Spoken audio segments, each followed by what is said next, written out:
بیٹھو نال ہی بھیا ٹھیک ہو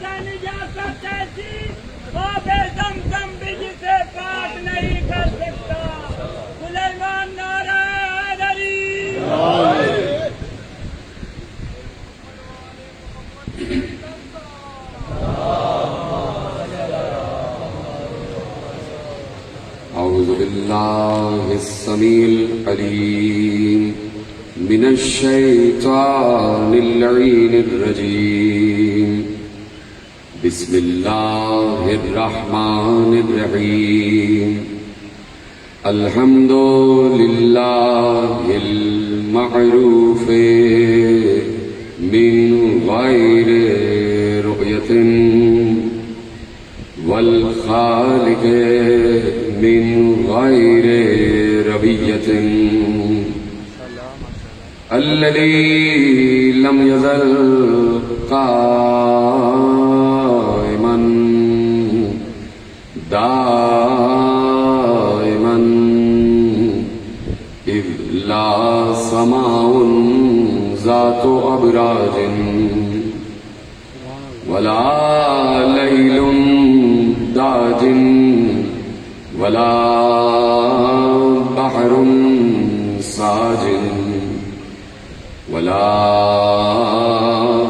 أرض ذات مهاد ولا خلق ذو اعتماد والصلاة والسلام والتحية والإكرام على نبي الرحمة وخازن المغفرة وقائد الخير والبركة ومنقذ العباد من الهلكة سيدنا ومولانا أبي القاسم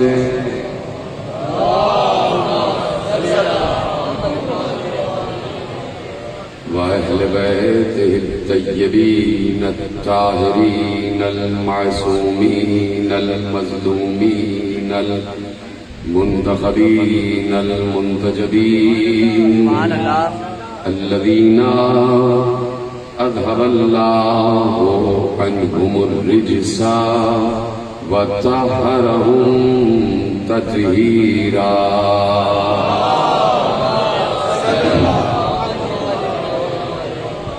أما بعد فقد قال الله سبحانه وتعالى في محكم كتابه المجيد وفرقانه الحميد وقوله الحق بسم الله الرحمن الرحيم الذين ينفقون في السراء والضراء والكاظمين الغيظ والعافين عن الناس والله يحب المحسنين صلوات على محمد وعلى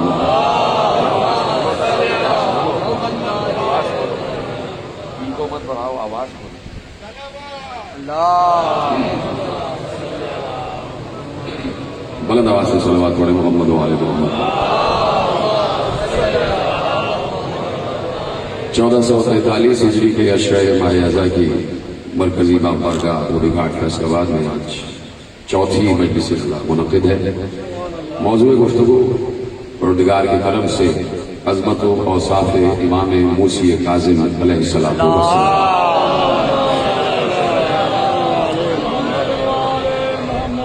اور مسلسل عرض یہی کیا جا رہا ہے کہ یہ بات ایک لاشعور، بے شعور، کم شعور، ایک کم علم انسان بھی اس بات کو سمجھتا ہے کہ اللہ اپنے بندوں سے رابطہ بغیر وسیلہ نہیں رکھتا.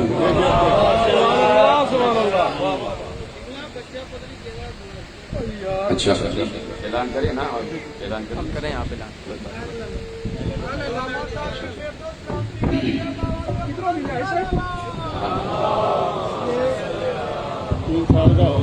خواتین متوجہ ہو، ایک چھوٹا بچہ روتا ہوا ملا ہے امام باغ کی طرف سے. وہ بچہ جہاں اسٹیج کے پیچھے موجود ہے، اس نے سیاہ رنگ کی شلوار قمیض پہنی ہوئی ہے. 3 سے 4 سال بچے کی عمر ہے. وہ بچہ جہاں ہمارے پاس اسٹیج کے پیچھے موجود ہے، امام باغ کی طرف سے وہ بچہ ہمیں ملا ہے روتا ہوا.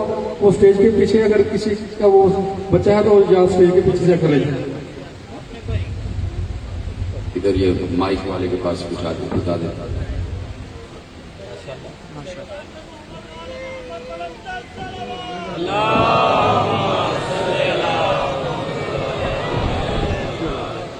یہ کس کا بچہ ہے؟ آواز جا رہی ہے جس کو بھی؟ کس کا بچہ ہے جو بچہ اپنے ساتھ لایا اس کے ساتھ نہیں ہے؟ کون ہے وہ؟ فوراً یہاں پر آئے. یا اگر خاتون ہے کوئی، اس لیے کہ بچہ رو رہا ہے بہت، اس وقت تک تقریر شروع نہیں ہوگی جب تک اس کے وارث بچے کو نہیں لے جائیں گے. کس کا بچہ ہے؟ وہاں سے یہاں کیسے آ گیا؟ ان کا نہیں ہے.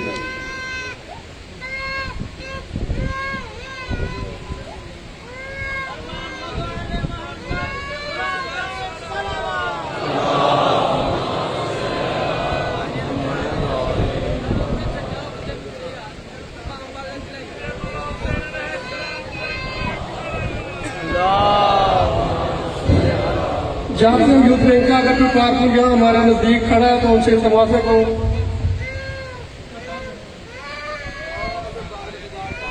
کس کے بچے بھائی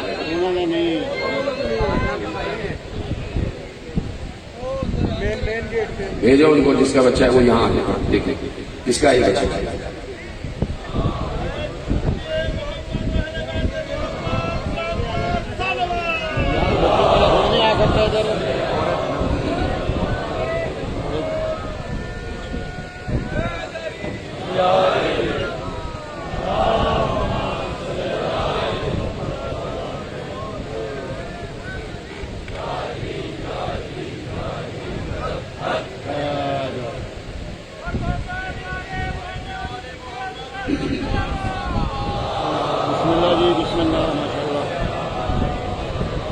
انہی کا ہے بچہ، انہی کا بچہ ہے. دیکھیں بچہ پہچان رہا.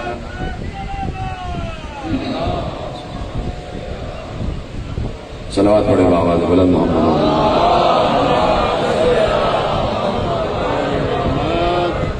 عرض میں یہ کر رہا ہوں کہ یہ بات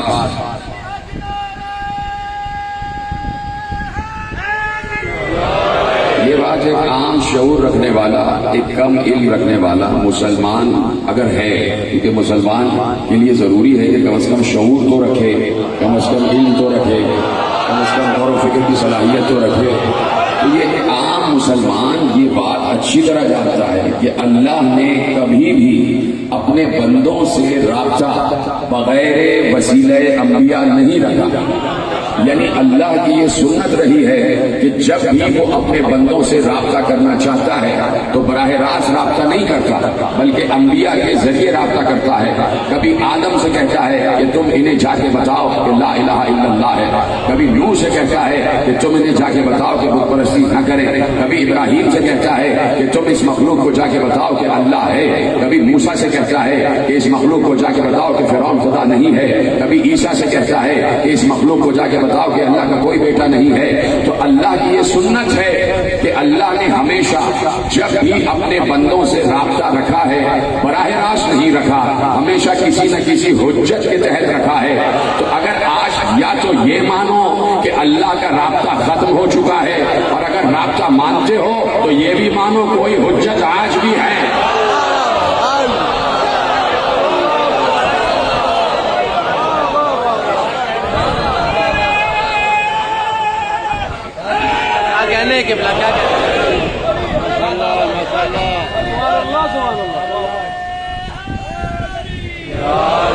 توجہ فرمائی نا آپ نے. یہ تو ایک معمولی سی عقل رکھنے والا انسان بھی یہ بات سمجھ سکتا ہے. ہم ہم مسلسل کم از کم میرا تو اسٹانس یہی ہے کہ انسان عالم ہو ملا نہ ہو. مولوی کے کبھی یہ بات سمجھ میں نہیں آئی. وہ ملا جس کا ذکر علامہ اقبال نے کیا. علامہ اقبال بھی ملا کے خلاف تھے, تو یاد ہے نا. تو جس نے پاکستان کا تصور دیا ہے, خواب دیا ہے, تو یقیناً وہ یہ نہیں چاہتا تھا کہ یہاں ملائیت آ جائے. تو کیوں نہیں ان باتوں کی طرف توجہ ہوتی کہ اللہ نے ہمیشہ اپنے بندوں سے رابطہ رکھا ہے وسیلے کے ذریعے, حالانکہ وہ وسیلے کا محتاج نہیں ہے. وہ وسیلے کا محتاج نہیں ہے, وہ ذریعے کا محتاج نہیں ہے, وہ کسی بیچ میں رابطے اور واسطے کا محتاج نہیں ہے, اسے کسی کی محتاجی نہیں ہے. لیکن اس کے باوجود اس نے 1,24,000 کا سلسلہ رکھا اور دنیا کو بتا دیا کہ بھائی بات یہ ہے کہ میں جب موسیٰ سے بغیر درخت کے وسیلے کے بات نہیں کرتا تو تم سے بغیر وسیلہ کیسے بات کروں. ہم نے تو موسیٰ سے بات کی ہے تو درخت کے ذریعے بات کی ہے, حالانکہ ہم چاہتے تو براہ راست کی بات کر سکتے تھے, لیکن ہم نے درخت کو وسیلہ بنا کے بتایا کہ وسیلے کا انکار نہ کرنا, وسیلے کا انکار نہ کرنا, وسیلے کو کبھی ہٹانا نہیں. تو اب اللہ کا ہمیشہ سے رابطہ اور واسطہ رہا ہے اپنے کسی نہ کسی حجت کے ذریعے, حجت کے ذریعے. یعنی اللہ کی سنت و فطرت کبھی بدلتی نہیں ہے. مسلسل میں آپ سے عرض کر رہا ہوں کہ لن تجد لسنت اللہ تبدیلا, تم اللہ کی سنت میں کبھی فطرت میں کبھی تبدیلی نہیں پاؤ گے. تو اب آدم, نوح, ابراہیم, موسیٰ, عیسیٰ, ان تمام ادوار میں اللہ کی وہی سنت قائم رہی. تو اب وہی آخری دور میں بھی سنت قائم رہی کہ اللہ نے ختمی مرتبت کے ذریعے اپنے بندوں سے رابطہ کیا, ختمی مرتبت کے ذریعے اپنے بندوں سے رابطہ کیا. خود علماء اہل تسنن بھی اور علماء اہل تشیع بھی الفاظ کے کمی بیشی کے ساتھ حدیثیں سبیہ محفوظ ہیں کہ پیغمبر نے ارشاد فرمایا کہ اگر دنیا ایک لمحے کے لیے بھی حجت خدا سے خالی ہو جائے تو دنیا کے ستون لرزنے لگ جائیں گے, زلزلہ آ جائے گا, دنیا اپنے وجود میں برقرار نہیں رہے گی. اس لیے کہ اللہ کی حجت زمین کے لیے ستون ہے, اور ستون کے بغیر کوئی عمارت کھڑی نہیں رہ سکتی, کوئی عمارت کھڑی نہیں رہ سکتی. بندوں سے رابطہ رکھتا ہے حجت کے ذریعے. تو اب پیغمبر کے دور میں پیغمبر حجت ہیں یا نہیں؟ بولیے ہاں یا نہیں. ختمی مرتبت کے دور میں پیغمبر حجت ہے اور اللہ کی فطرت ختمی مرتبت کے دور میں نہیں بدلے, اس لیے کہ کبھی نہیں بدلے گی. تو آدم سے لے کے عیسیٰ تک جو فطرت رہی وہ ختمی مرتبت کے دور میں بھی رہی. توجہ ہے نا ماشاءاللہ ماشاءاللہ. یہاں تک میں آپ کی توجہ دلانا چاہتا ہوں کہ حضرت عیسیٰ کے 570 برس کے بعد رسول آئے. حضرت عیسیٰ کے 570 برس بعد یا 572 برس بعد, بات ایک ہی ہے, 1-2 سال کا فرق ہو جاتا ہے. 570 برس کے بعد ایک فاصلہ ہے عیسیٰ اور ختمی مرتبت میں, وہ بھی 570 برس کا. تو کوئی کہہ سکتا ہے کہ اس 570 برس میں کون تھا؟ کہہ سکتا ہے کہ اس 570 برس میں کون تھا؟ ابھی بتاؤں گا کہ کون تھا. لیکن جس کو یقین اس بات پر نہیں ہے, میں صرف اس سے یہ پوچھنا چاہتا ہوں کہ ان 570 برس میں اگر کوئی یہ کہتا ہے کہ اللہ کا کوئی حجت زمین پر نہیں تھا, تو میں سے پوچھنا چاہتا ہوں کہ پھر اللہ کا اپنے بندوں سے رابطہ کیسے ہوتا تھا؟ پھر بین العبد والمعبود رب کس کے ذریعے تھا؟ آپ کہیں گے کہ اسے ضرورت ہی نہیں ہے, تو میں کہوں گا کہ پھر آدم کی کیا ضرورت ہے؟ جب آپ کہہ رہے ہیں 570 برس کا جو عرصہ گزرا ہے دور فطرت, اس میں اس کو ضرورت ہی نہیں تھی کہ کوئی حجت آئے اور پلٹ کے کہے گا دیکھیے آپ نے خود دلیل دے دی کہ 570 برس کا کوئی نبی تھا ہی نہیں. تو اس کا مطلب ہے کہ نبی کی ضرورت رہتی ہی نہیں ہے, وسیلے کی ضرورت رہتی ہی نہیں ہے. اچھا, اگر آپ یہ کہتے ہیں کہ 570 برس کوئی نبی تھا ہی نہیں, کوئی وسیلہ تھا ہی نہیں, تو اس کا مطلب ہے کہ آپ قرآن کی اس آیت کا انکار کر رہے ہیں کہ اللہ کی فطرت میں تبدیلی نہیں ہوتی. تو یہاں تو تبدیلی ہو گئی. پتہ نہیں کوئی سمجھ رہا ہے نہیں سمجھ رہا. اللہ کی فطرت کیا ہے کہ ہر دور میں کوئی نہ کوئی حجت رہے گا, ہے نا. یہ فطرت ہے, یہ سنت ہے, یہ آئین ہے, یہ قانون ہے, خدا بندی ہے. تو 570 برس اگر کوئی کہتا ہے کہ کوئی نبی نہیں رہا اور پھر بھی دنیا چل رہی تھی, کوئی حجت نہیں تھا، کوئی وسیع نہیں تھا، پھر بھی دنیا کا کام چل رہا تھا، اگر کوئی یہ کہتا تو اس کا مطلب ہے کہ وہ خدا کی اس آئین اور قانون کا انکار کرے گا جس میں اللہ کہہ رہا ہے ہماری فطرت نہیں بدلتی۔ تو 570 برس میں اللہ کی فطرت کیوں بدل گئی؟ جب 570 برس، خدا کے لیے جملہ ضائع نہ کیجیے گا، میں ان مدرسین کی خدمت میں جملہ کرتا ہوں کہ جب 570 برس بغیر حجت دنیا چل سکتی ہے تو پھر ہر دور میں چل سکتی ہے۔ پھر آدم کو بھی نہیں آنا چاہیے تھا، پھر نوح کو بھی نہیں آنا چاہیے تھا، پھر ابراہیم کے بغیر بھی چل سکتی تھی، پھر موسیٰ اور عیسیٰ کے بغیر بھی چل سکتی تھی، اور پھر جرأت سے کہتا ہوں کہ پھر آخری کے بغیر بھی چل سکتی تھی۔ اور صحیح نا بات؟ جب فکری بات ہوتی ہے تو بولا کرے گا، بتایا کرے گا، باتیں آپ تک پہنچ رہی ہیں۔ تو اب 572 برس کے بعد جناب عیسیٰ کے 572 برس کے بعد ختمی مرتبہ اس دنیا میں تشریف لائے، ختمی مرتبہ اس دنیا میں تشریف لائے 572 برس کے بعد، جسے دور فطرت کہا جاتا ہے۔ میرا عقیدہ جو میں نے اپنے ائمہ سے سیکھا وہ یہ ہے کہ اللہ کی فطرت کبھی نہیں بدلتی، تو میں اس یقین پر قائم ہوں کہ 572 برس بھی اللہ کی فطرت نہیں بدلی۔ اگر بدل جائے تو آئین قانون، آئین قرآن بدل جائے گا، تو میں اس یقین پر قائم ہوں کہ 572 برس بھی اللہ کی فطرت نہیں بدلی۔ کوئی نہ کوئی حجت اس دور میں بھی ہے، کوئی نہ کوئی حجت اس دور میں بھی ہے۔ فرق یہ رہا ہے کہ کبھی حجت ظاہر رہا ہے، کبھی حجت غائب رہا ہے۔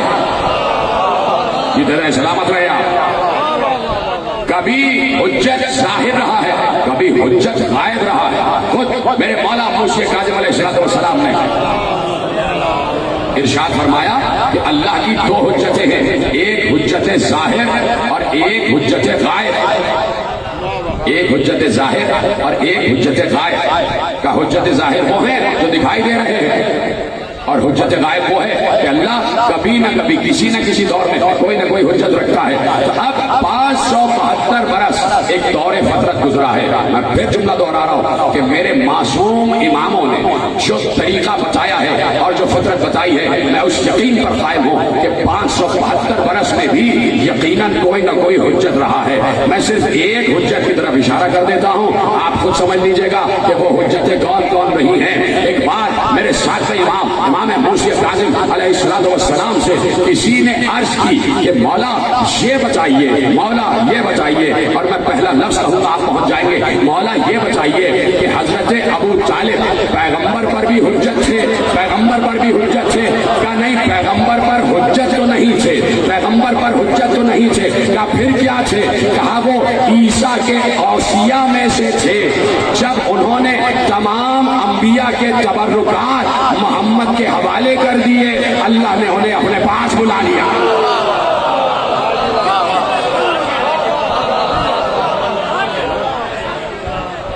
توجہ فرما رہے ہیں؟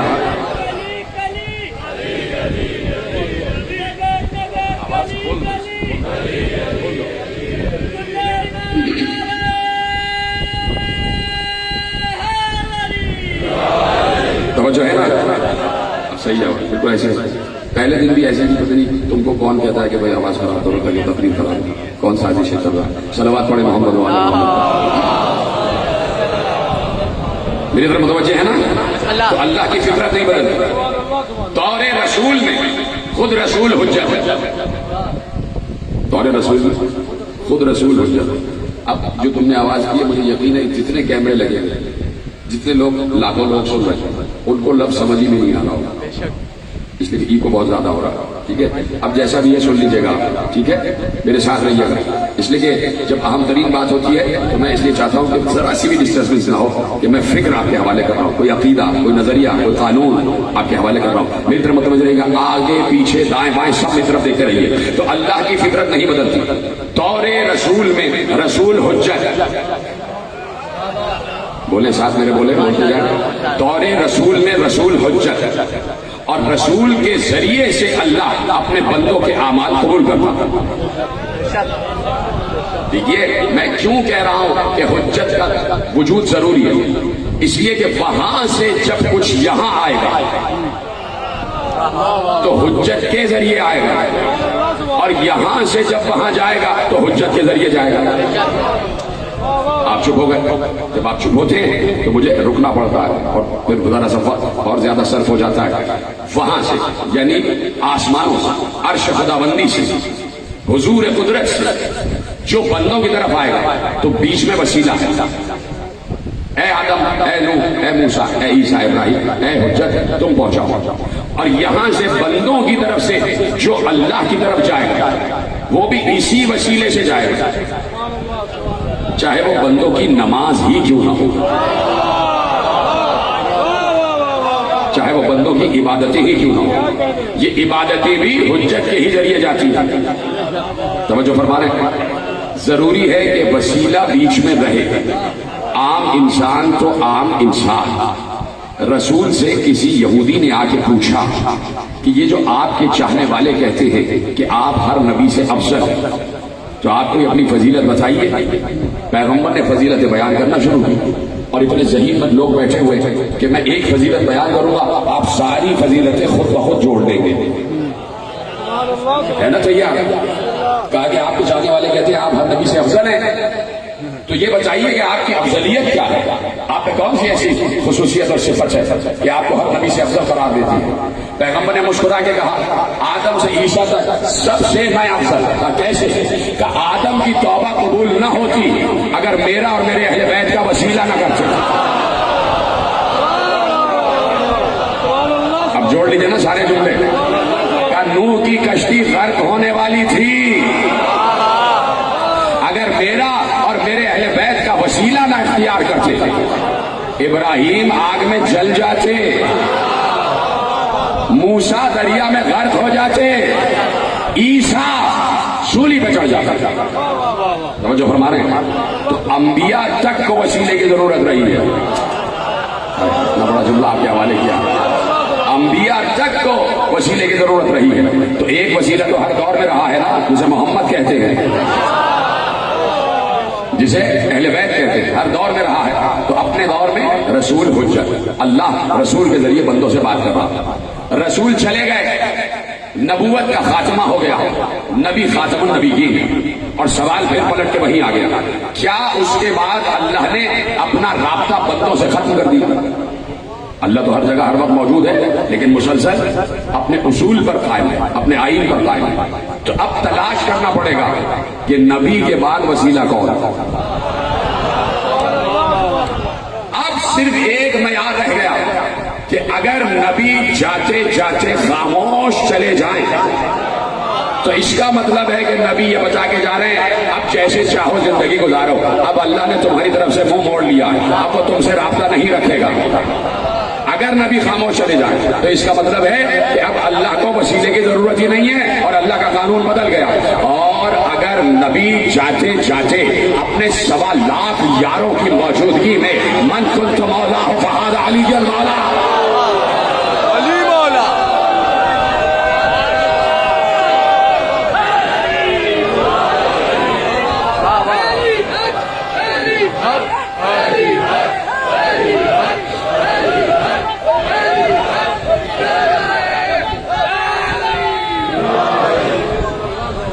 فرمائیے آپ 1.25 لاکھ صحابہ کی موجودگی میں پیغمبر نے کہا ہے کہ من کنت مولا فہذا علی المولا، میں جس کا مولا ہوں اس کا یہ علی مولا. تو اب ذرا سا ترجمے کو تبدیل کر کے آپ کے حوالے کر دوں کہ اب تک میں عبد اور معبود میں وسیلے کا، راستے کا واسطہ تھا، اب میرے بعد علی راستہ و واسطہ ہے.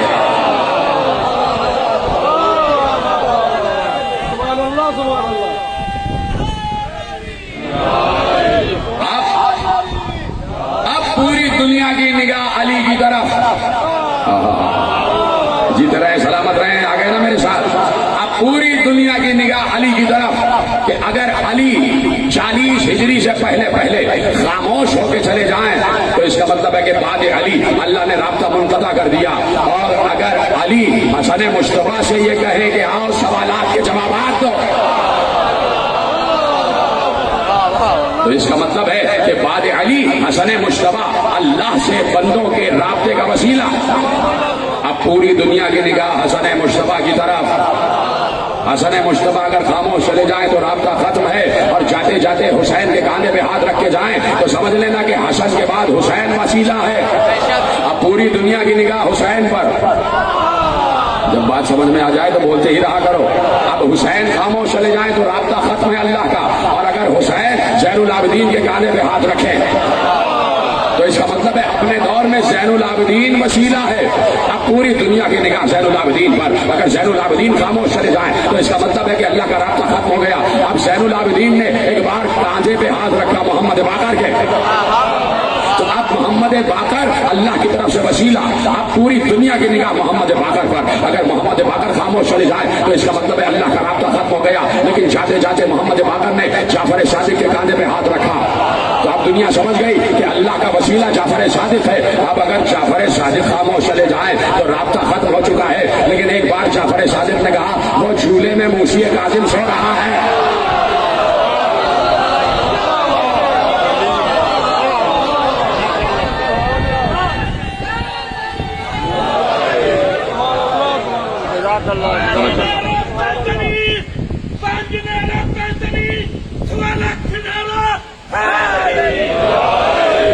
توجہ فرمائیے آپ نے.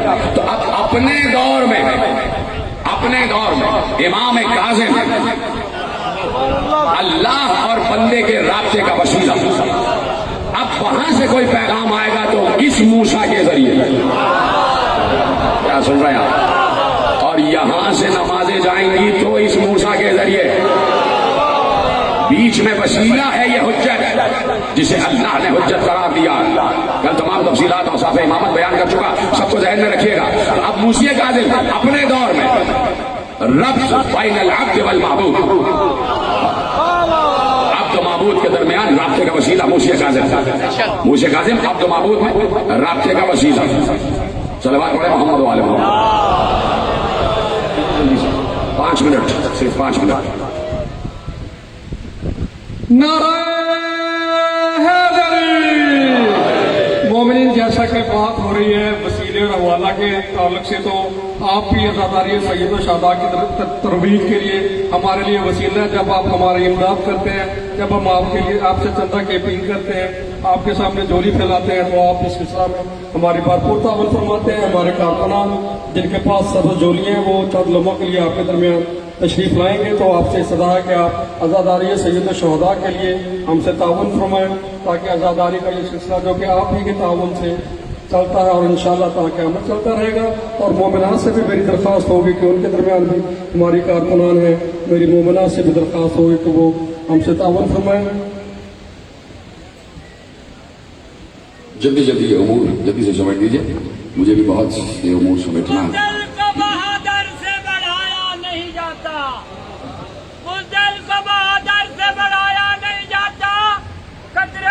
سمندر سے ملایا نہیں جاتا. ارے غاروں میں جو گزر جاتی ہے یاروں کے ساتھ, بستر پہ مگر غیروں کو سلایا نہیں جاتا. سلیمان نعرہ حیدری.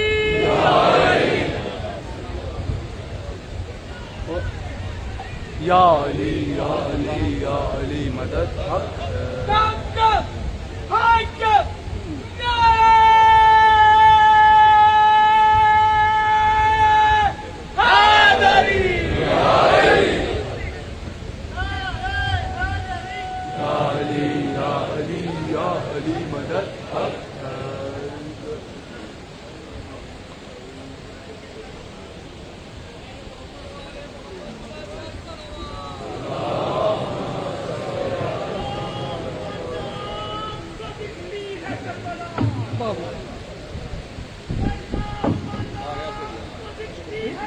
اس کو بند کر دیں.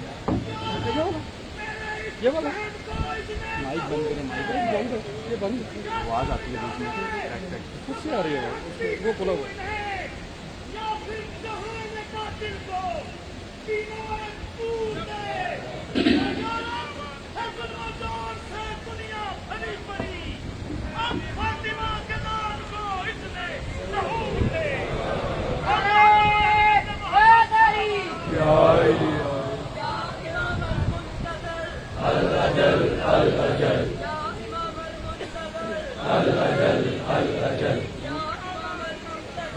الاجل الاجل وہ کہتے ہیں جنگ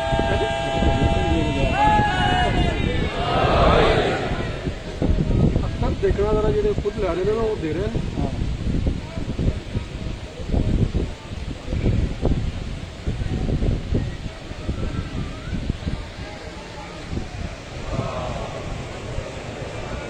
صلوات پڑھے محمد و آل محمد اس سے بھی بلند ترین صلوات پڑھے محمد و آل محمد ایک اور مرتبہ صلوات پڑھے محمد و آل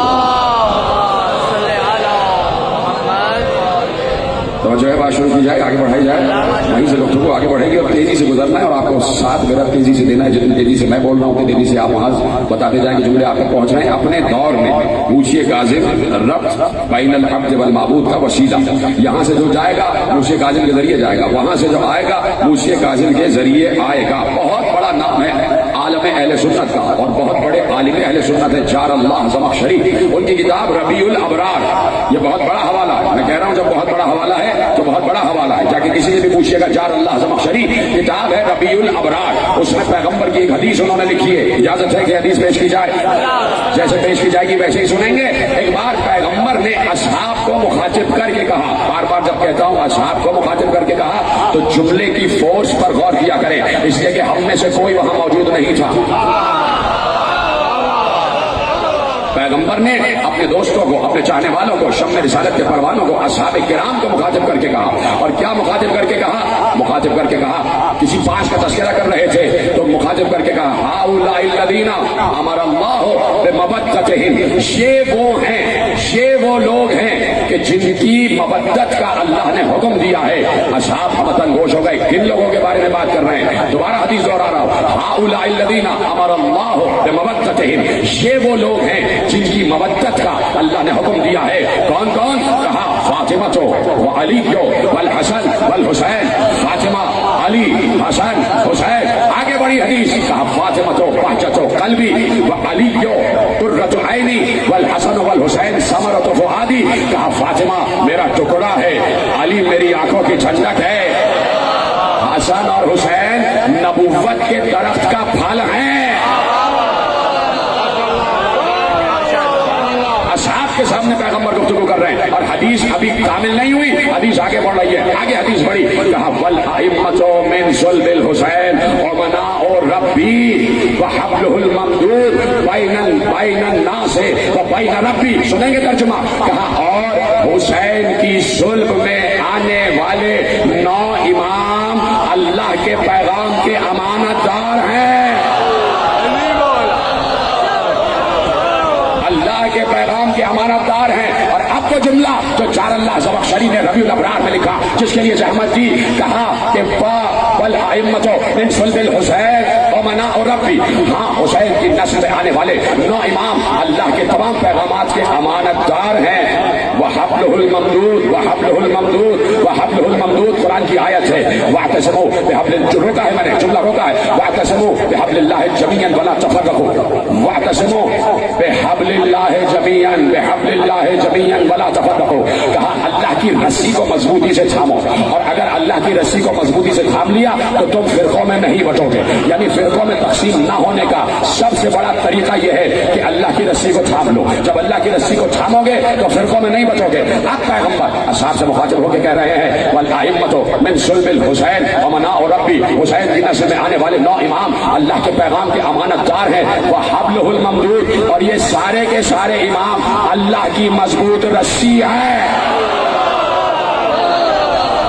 اللہ کی مضبوط رسی ہے وحبلہ الممدود یہ اللہ کی مضبوط رسی ہے اور اللہ کیا کہہ رہا ہے اگر تم نے رسی کو مضبوطی سے تھاما تو تم فرقوں میں نہیں بچو گے فرقوں میں بٹے ہوئے ہو اس لیے کہ ان کا دامن چھوڑ چکے ہو ان کا دامن نہیں پکڑا ہے حبلہ الممدود اللہ کی بڑی مضبوط رسی ہے اور اب جملہ آگے بڑھا کہا یہی 12 امام اللہ اور انسانوں کے درمیان ربط ہیں اور وسیلہ ہیں ربط ہیں اور وسیلہ ہیں حدیث آگے بڑھی کہا کہ ومن تمسک بہ نجا، جو ان سے متمسک رہا اسی نے نجات پائی، اسی نے نجات پائی۔ ومن تخلف عنہم، اور جس نے ان کو چھوڑ دیا، کوئی اور راستہ پکڑ لیا، جملہ ذرا سا میں اپنے حوالے سے آپ کے حوالے کر رہا ہوں، جس نے ان کو چھوڑا اور دوسرا راستہ اپنایا، اللہ کہے گا جاؤ جہنم کے راستے پر، اللہ کہے گا جاؤ جہنم کے راستے پر۔ تو اب اتنی بڑی حدیث، اتنی حجت حدیث، پیغمبر کی حدیث، چار اللہ زمخشری نے ربیع الابرار میں تحریر فرما دی اور محفوظ فرما دی۔ ایک بار ایک سائل آیا، دروازہ زہرا پر آ گیا اور اس نے باہر سے سوال کیا کہ میں یہ پوچھنا چاہتا ہوں کہ کیا پیغمبر اپنے دور میں اپنے بعد آنے والے کا اعلان کر کے گئے تھے؟ پیغمبر نے کہا، پیغمبر کی بیٹی نے کہا کہ جا کے محمود بن لبید کوفی سے ہماری طرف سے جواب دو کہ واہ عجبا انسیتم یوم غدیرکم، کیا عجیب بات ہے، کیا یہ یوم غدیر کو بھول گیا؟ تو اس نے کہا کہ غدیر سے پہلے کیا کوئی فاصح الفاظ میں پیغمبر نے اعلان کیا تھا؟ تو دختر رسول نے کہا جاؤ اس کو بتاؤ یہی مسجد نبوی تھی، یہی سامنے جو ممبر ہے وہی ممبر تھا، اسی ممبر کے عرش پر عرش والا میرا بابا بیٹھا ہوا تھا، اور میرے بابا نے تمام اپنے اصحاب کو مخاطب کر کے کہا علی خیر من اخلفہ فیکم وہو امام من بعدی وصفایا وتسعۃ من صلب الحسین ائمۃ۔ کہا کہ پیغمبر نے کہا تھا کہ میرے بعد تم میں سب سے بہتر جو ہے وہ علی ہے، سب سے بہتر جو ہے وہ علی ہے، اور علی کے بعد میرے دو بیٹے حسن اور حسین، کہا میرے دو بیٹے حسن اور حسین، اور ان کے بعد ائمۃ من صلب الحسین، اور ان کے بعد وہ ائمہ جو صلب حسین میں، وہ ائمہ جو صلب حسین میں۔ اور پھر حدیث آگے بڑھی کہ پیغمبر نے ارشاد فرمایا جو ان سے متمسک رہے گا وہ ہدایت پائے گا، اور جو ان کو چھوڑ دے گا وہ در در بھٹکتا رہے گا۔ اس نے کہا ٹھیک ہے، اس نے کہا تو پھر بات یہ ہے کہ اعلان کیوں نہیں کیا گیا، علی باہر کیوں نہیں آ گئے؟ بول رہا ہوں اپنے موضوع کی طرف، موضوع تو چل ہی رہا ہے، کہا پھر علی باہر کیوں نہیں آئے اور جا کے گھر گھر اعلان کیوں نہیں کیا؟ ایک بار زہرا نے بڑا عجیب فلسفہ دیا کہ جا کے اس سے کہو مثل الامام مثل الکعبہ استؤتی ولا تاتی، امام کی مثال کعبے کی طرح ہے، سب کو کعبے کی طرف آنا ہوتا ہے، کعبہ کہیں نہیں جاتا۔